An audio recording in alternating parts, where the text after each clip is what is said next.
Olá, seja muito bem-vindo ou muito bem-vinda ao primeiro episódio do DNA de Crescimento.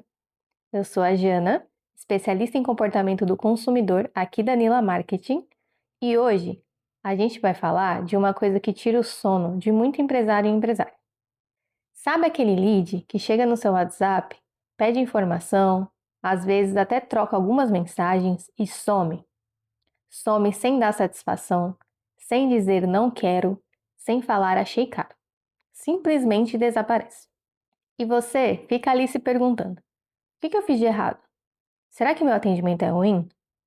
Será que o anúncio está trazendo gente que não compra? Calma, respira. Hoje eu vou te mostrar que na maioria das vezes não é pessoal e também não é só culpa do anúncio. Tem muita coisa por trás desse silêncio. E quando você entende o que está acontecendo, para de se culpar e começa a agir do jeito certo. Vamos juntos?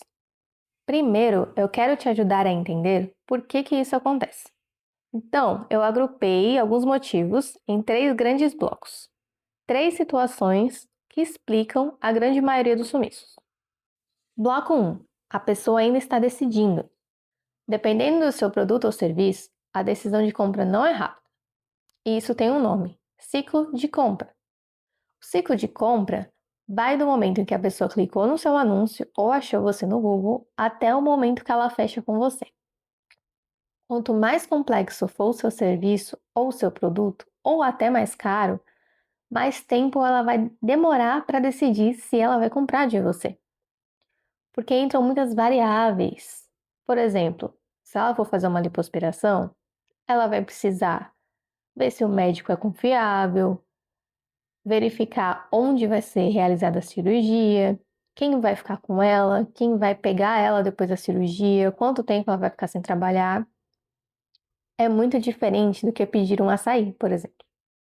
Então, a pessoa entra em contato com você porque ela viu no anúncio, viu no Google e aquilo deu um impulso nela. De, nossa, eu preciso disso. Só que depois o cérebro lógico assume. Então ela começa a pensar: será que eu tenho dinheiro para isso agora? Será que esse é o momento certo? E se der errado?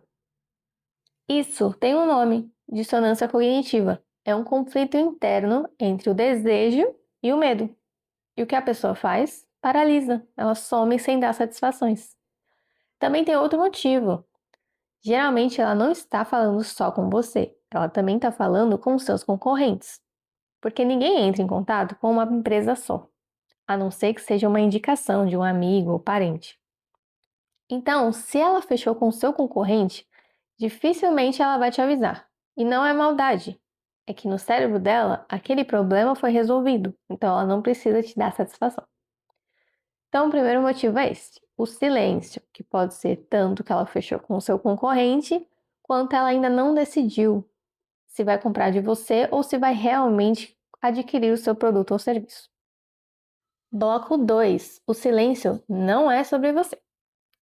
Aqui tem um ponto que eu gosto de explicar porque muda um pouco a forma de como a gente se sente perante ao não e perante ao silêncio no WhatsApp. O brasileiro, culturalmente, tem uma dificuldade enorme em falar não. Quantas vezes você, que vende pelo WhatsApp, por telefone, ouviu um não, ou um não estou interessado, fechei com outro, achei caro? São poucas vezes, né? Normalmente, o que a gente recebe é o silêncio. Psicologicamente, isso se chama evitação de conflito. A pessoa prefere o silêncio a ter que dar uma notícia que ela acha desconfortável. E o silêncio para ela é socialmente confortável.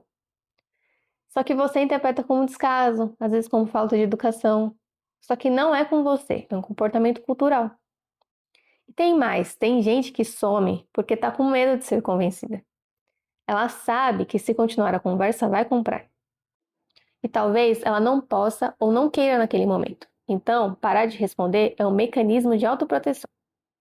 E por último, a vida simplesmente engoliu a pessoa.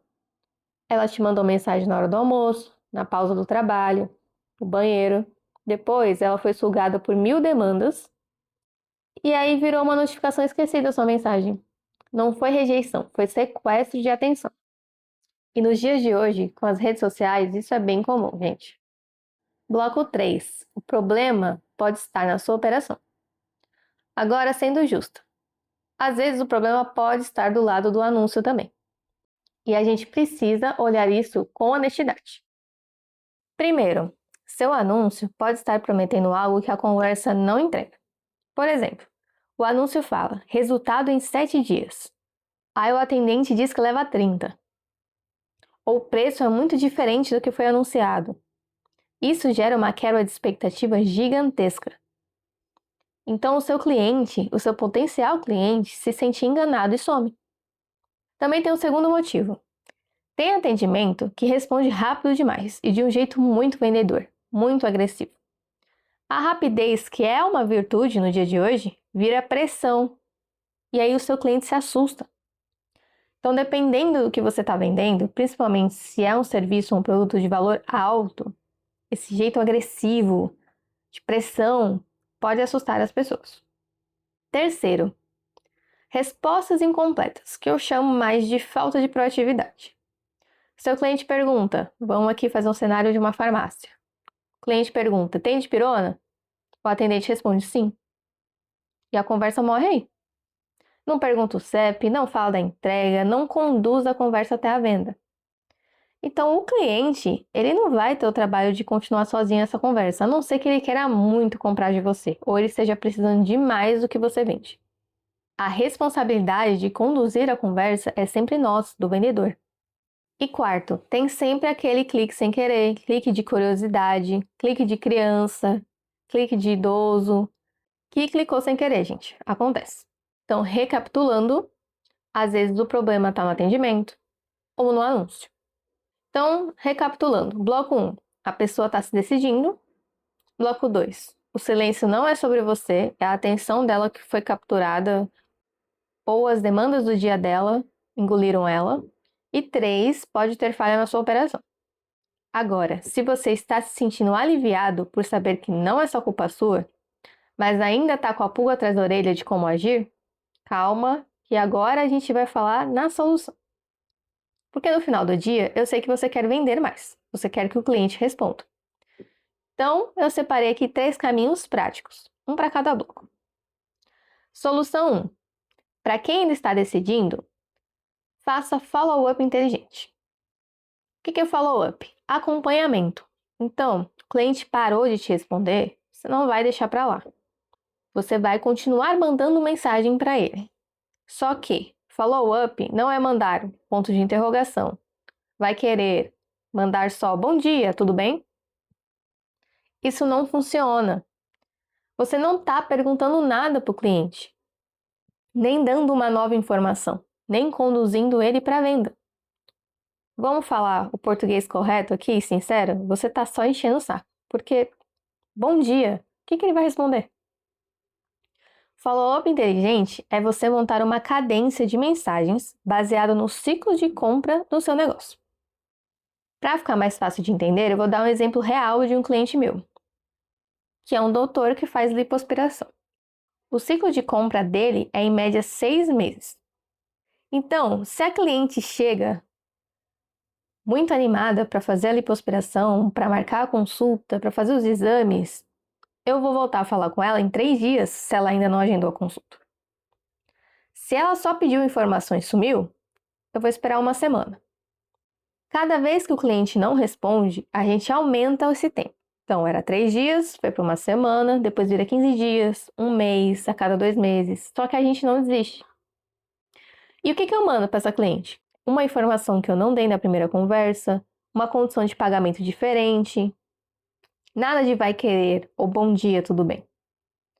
Já para negócios de ciclo rápido, como farmácia ou restaurante, a pessoa não demora tanto tempo para decidir. Então a cadência deve ser mais curta, no mesmo dia ou no dia seguinte. Mas o princípio é o mesmo, estar presente sem pressionar, educando e mantendo a porta aberta. Então, para farmácia e restaurante, você pode oferecer uma condição especial, você pode perguntar abertamente, você está conversando com o concorrente, ele ofereceu um preço melhor, principalmente para farmácia, né? Para restaurante, você manda uma foto do prato, como ele é gostoso, a avaliação no iFood, um vídeo principalmente da comida bem apetitosa, assim, sabe? Então, exemplo prático de mensagem que funciona para casos de serviço de alto valor. Oi, fulana. Passando aqui para deixar um material que pode te ajudar a avaliar melhor. Pronto. Sem pergunta, sem pressão, sem nada. Exemplo 2. Vi que você se interessou por tal coisa. Trouxe um depoimento de quem passou pela mesma dúvida que você. Dá uma olhada. Pronto. Isso é o follow-up que educa, que ajuda a pessoa a decidir a seu favor, não que incomoda ou que pressiona. Solução 2. Para o silêncio cultural e emocional, nutrição e atendimento acolhedor. Se o brasileiro não sabe dizer não, e se tem gente com medo de ser convencida, o que a gente pode fazer? Criar um ambiente tão leve que a pessoa não sinta a necessidade de fugir. Isso significa responder rápido, sim, mas com leveza.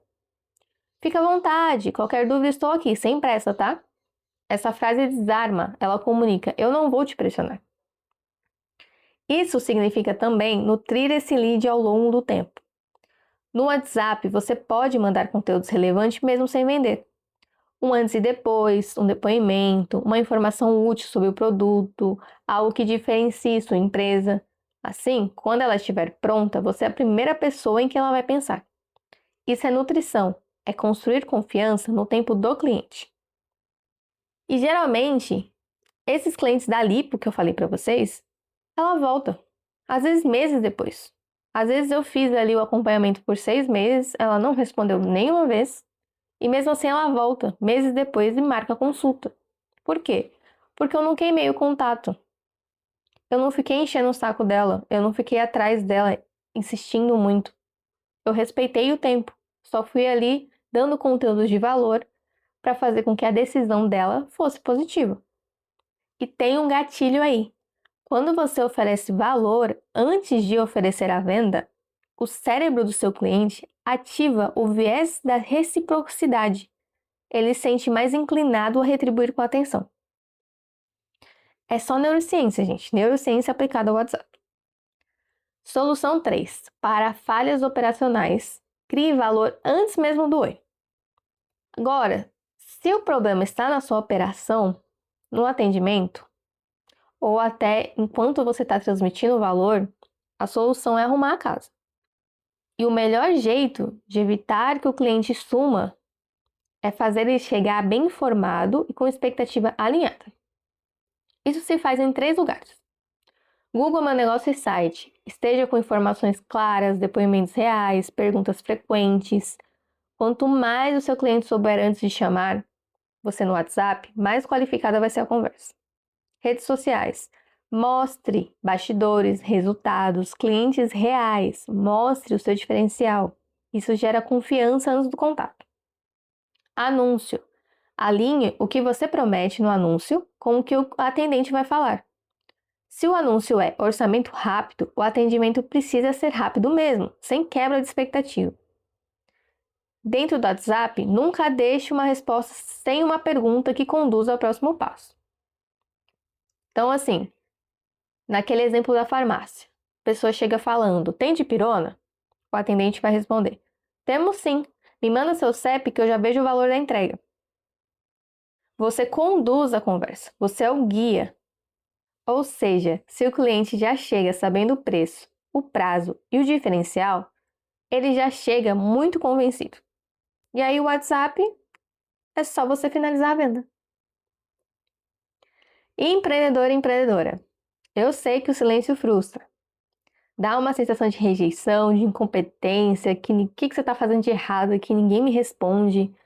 Mas agora você sabe que na maioria das vezes não é sobre você. É sobre o tempo de decisão do cliente. É sobre a dificuldade que o brasileiro tem de dizer não. Sobre a vida que engole as pessoas. E sim, sobre ajustes e melhorias que a gente pode fazer no nosso próprio negócio.